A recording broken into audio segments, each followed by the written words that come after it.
사람의 생명을 창조하시고 주관하시는 하나님 아버지, 우리가 연약한 지체들을 놓고 기도하였습니다. 야고보서 5장 16절에 약속하시기를 믿음의 기너는 병든 자를 일으키시리라고 하신 약속을 붙들고 우리들이 이 시간에 마음을 모아 주 앞에 몇 사람의 이름을 아뢰옵니다.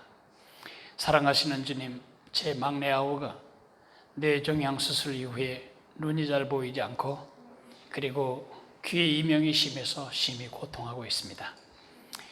하나님, 하나님의 음성을 듣는 귀가 열리게 도와주시고 하나님의 은혜를 보는 눈이 열리는 기회가 되게 해주시기를 원하며 잃어버린 믿음을 회복하는 기회가 되도록 주님께서 복을 주시기를 원합니다.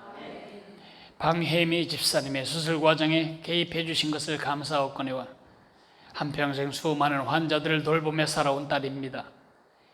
이번 내 몸의 일부를 잘라낸 이 아픈 경험이 성육신적으로 누군가를 돌보는 일에 큰 자산과 도구가 되기를 원합니다. 무엇보다 그 남편과 가족들에게 믿음의 기회가 되기를 기도합니다. 김요한 목사님 두 아들이 지금 병실에 누워 있습니다. 큰아들이 작은 아들의 신장을 기증받아 지금 이식한 상태입니다. 하나님, 아무런 트러블을 일으키지 아니하고 적응하게 도와주시고 새로운 장기를 받아들인 몸이 거부하지 아니하고 잘 받아들여서 하나님 모든 과정이 우리 하나님께 영광이 되고 세상의 축복이 될 아름다운 열매를 향해 나가도록 뒤탈 없는 깨끗한 회복을 주시기를 기도합니다. 고마우신 주님, 우리가 이제 학교 예배를 드리지 못한 지가 벌써 몇 달이 지나갑니다. 하나님, 성경학교를 해야 되는데 이 좁은 밑에 공간에서 할 방법이 마땅하지 않아 지금 골머리를 썩고 있습니다. 하나님, 오늘 학교의 문이 열리고 하나님, 새 토요일에 걸쳐 현장에서 성경학교를 할 수 있도록 학교 당국자들과 함께 이야기할 때에 주께서 길을 열어주시기를 원하며 이 일이 시작이 되어 학교 예배가 회복되도록 주님께서 길을 여시기를 기도합니다. 사랑하시는 주님, 코로나가 지나가기만을 바라며 과거의 삶으로 돌아갈 생각을 하지 말고 코로나 같은 것들이 또 오더라도 관계없이 전진해 나갈, 돌파해 나갈 삶의 분명한 원리와 그리고 계획을 세우게 되도록 저희들에게 담대한 믿음을 주시기를 원합니다. 예수님 이름으로 감사하며 기도했습니다. 아멘. 우리 성경 한 군데 볼까요? 요한복음 20장 21절 말씀입니다.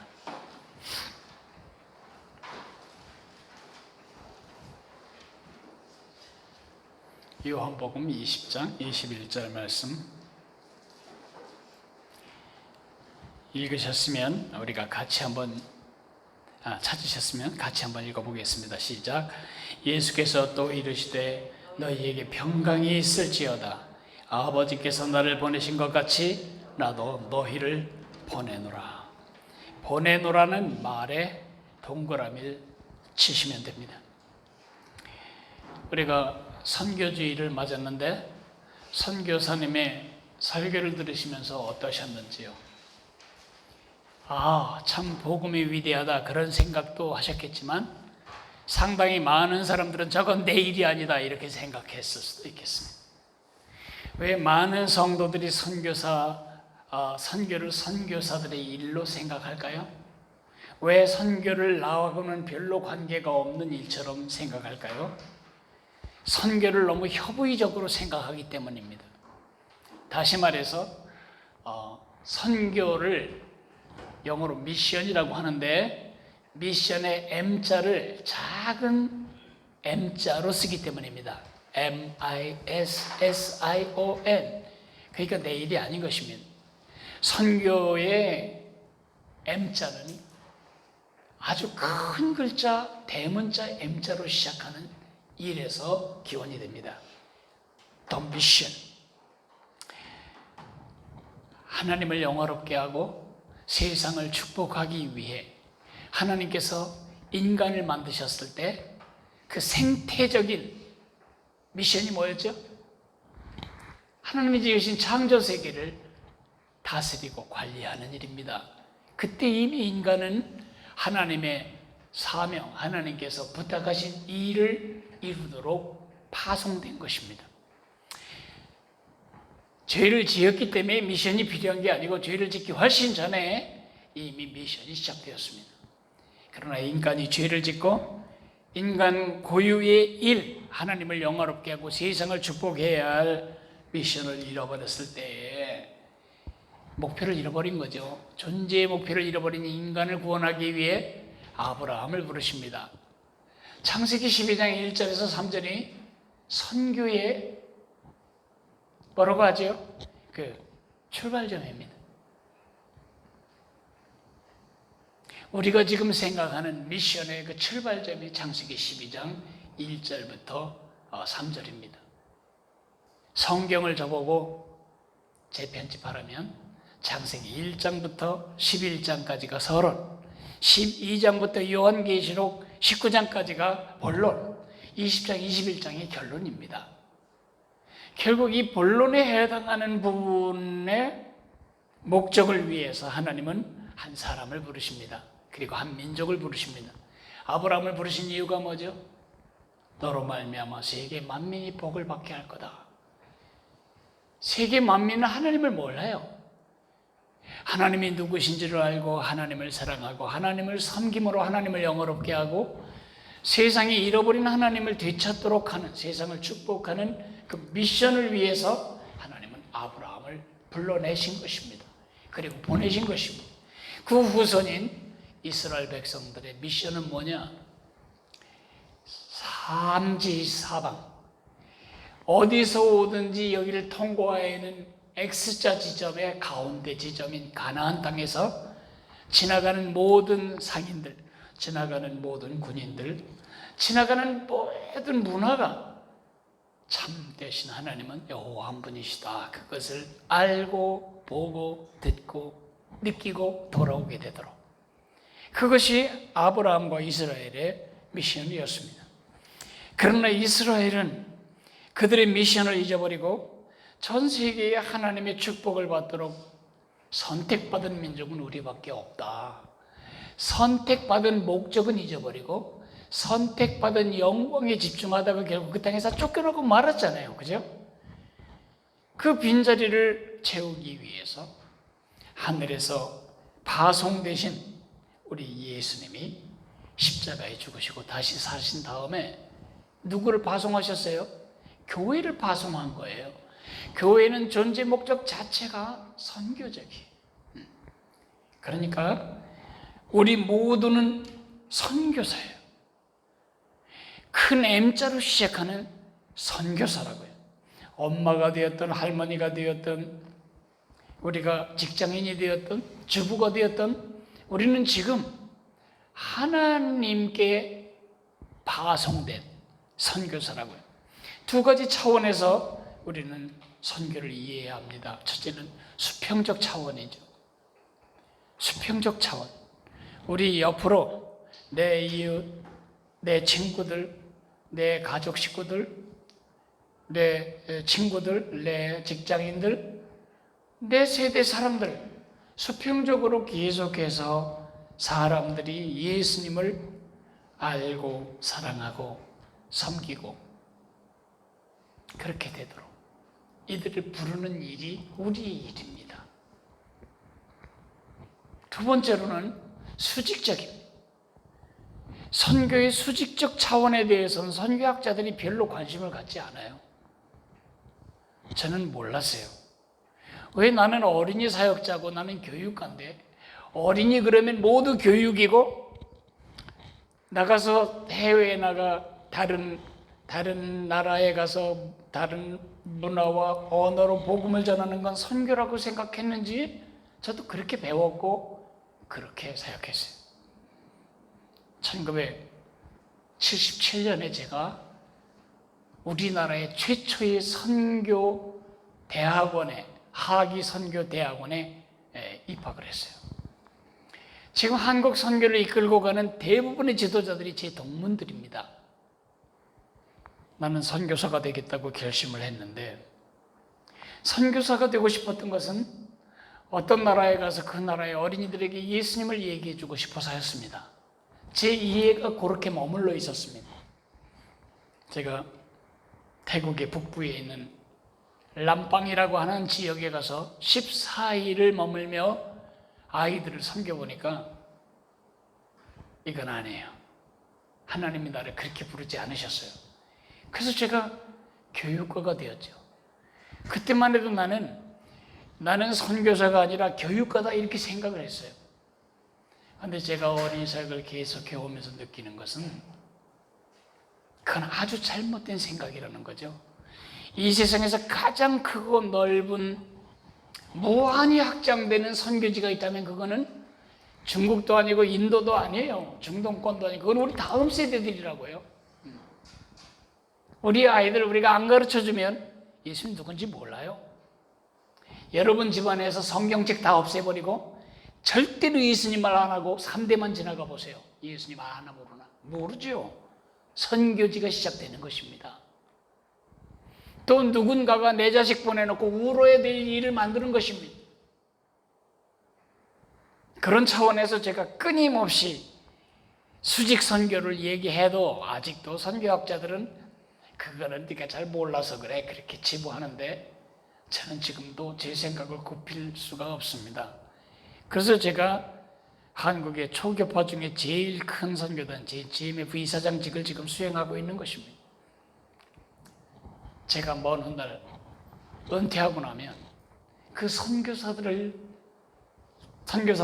닦아놓은 그 수평선교의 터전 위에서 수직 선교를 이어가게 만들 일을 저는 계획하고 있습니다. 지금 그때도 선교사였고 지금도 선교사고 먼 훗날에도 선교사가 될 것입니다. 그러니까 선교냐 교육이냐 선교냐 주부냐 할머니가 되는 것과 선교 다 연관되어 있는데 우린 그걸 다 분리를 해놓고 있다는 것이 문제인 거죠. 두 가지 방식으로 우리는 선교를 합니다. 하나는 보여주는 것이고 하나는 들려주는 것입니다. 보여주는 것을 우리가 증거물이 되는 것입니다. 내 인격과 내 삶을 증거물로 예수님이 살아계심을 보여주는 겁니다. 그러나 보여주기만 하고 말을 안 하면 사람들이 영광을 우리에게 돌립니다. 그 사람 진짜 대단한 사람이야. 그 사람 믿을 만한 사람이야. 영광을 누가 받는 거예요? 내가 받는 겁니다. 우리는 그럴 때마다 이렇게 해야 됩니다. 아니고 내가 아니고 어떡하라고? 손을 예수님이라고. 내 안에 계신 예수님이라고. 내가 아니라고. 그렇게 했던 사람이 바로 세례 요한이잖아요. 사도 바울이고요. 나의 나된 것은 다 하나님의 은혜라. 내가 아니라니까. 예수님이라니까. 그렇게 오디오 비주얼. 근데 비주얼이 없이 오디오만 나오면 사람들이 안 믿어요. 지금 한국교회 복음을 한국 사회가 인정하지 않는 이유가 뭐냐면 비주얼이 없는 거예요. 증거물이 없어. 예수님 살아계심을 그 인격 전체, 삶 전체로 보여주는 삶이 화질이 나빠.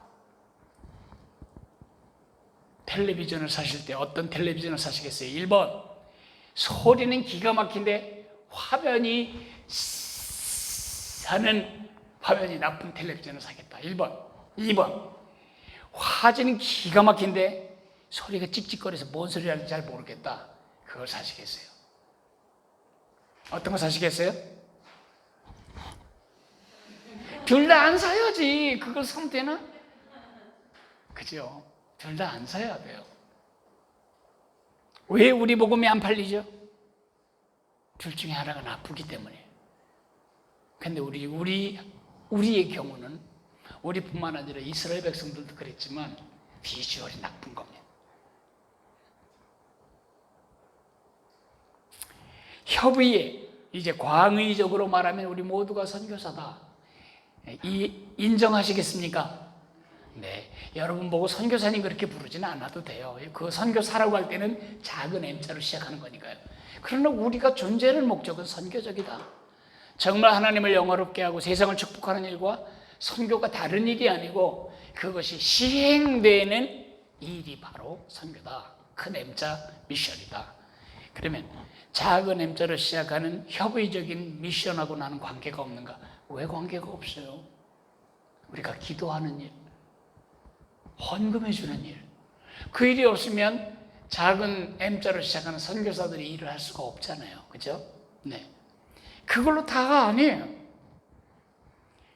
어제도 우리 교회에 몇 분이 수고하셔서 MK 미셔너리 킷 선교사 자녀들에게 반찬을 해서 줬어요.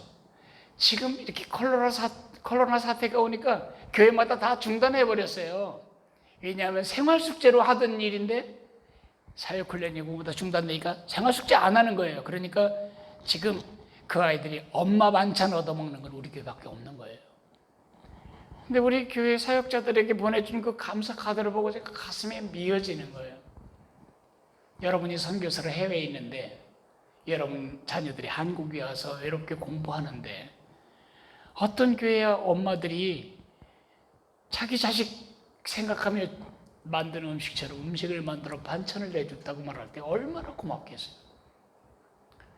여러분 지금 GMF에서 제가 오랫동안 섬기다 보니까 어떤 현상이 있냐면 누가 정말 곧바로 선교자원으로 동원되는가. 지금 한국교회 선교가 어려워지는 것은 20대가 없어요. 40대, 50대가 선교에 지원하고 있어요. 40대, 50대면 가서 적응 못해요. 적응 못해. 우선 이 혀가 굳어서 말이 안 배워져요. 내가 지금도 영어 단어를 외우는데 며칠 지나면 다 나가요. 안 들어와요, 속에. 그렇게 힘들다고요.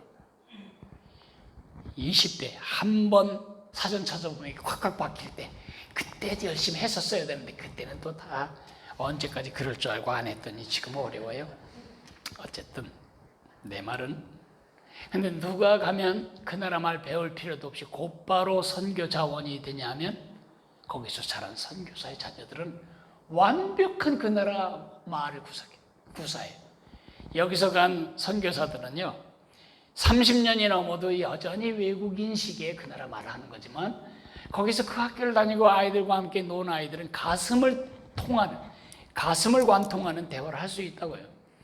그런 점에서 여러분이 MK들을 위해 반찬을 만드는 일, 세계 선교의 결정적인 이해를 하는 거죠. 네.